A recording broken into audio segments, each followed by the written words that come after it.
আসসালামু আলাইকুম। সবাই কেমন আছেন? আশা করি ভালো আছেন। আমি আলহামদুলিল্লাহ ভালো আছি।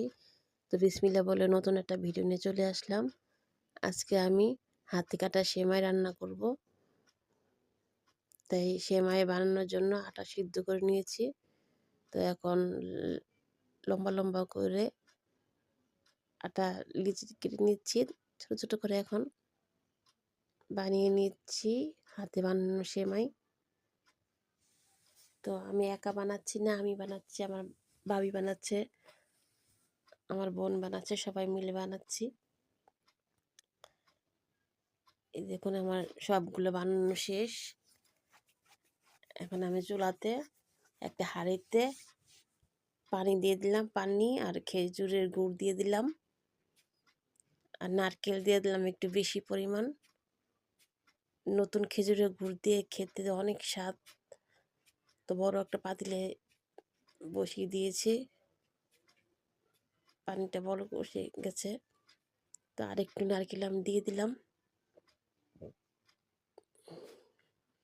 ভালো করে নেড়ে চেড়ে দিচ্ছি। এখন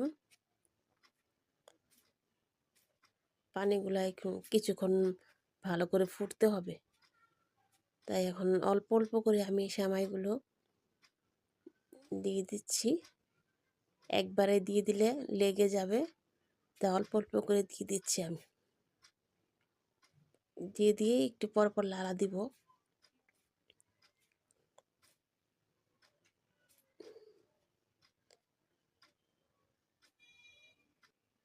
অল্প অল্প করে দিয়ে দিচ্ছি। আমার সবগুলো দেওয়া শেষ। এখন আস্তে আস্তে আলতো হাতে নাড়তে হবে।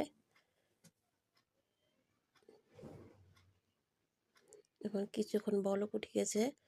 আমি 500 গ্রামের 1 প্যাকেট গুঁড়া দুধ পানিতে গুলিয়ে নিয়েছি, আলাদা জাল দিয়ে নিয়েছি। এখন দুধটাকে আমি দিয়ে দিব। পুরাটা দুধ দিয়ে দিলাম আমি। খেতে অনেক ভালো হবে, পুরা অনেক ঘন হবে দুধটা। এখন আমি একটু নেড়ে চেড়ে দিব। দেখুন কালারটা কি সুন্দর হয়েছে, খেতে অনেক মজা হয়েছে।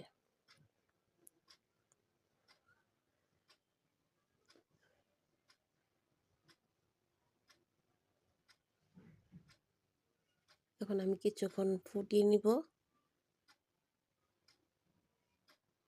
আস্তে আস্তে করে নাড়াচাড়া দিতে হবে, না লেগে যাবে। এই দেখুন কি সুন্দর। এগুলো বানাতে আসলে অনেক কষ্ট, কিন্তু খেতে অনেক মজা।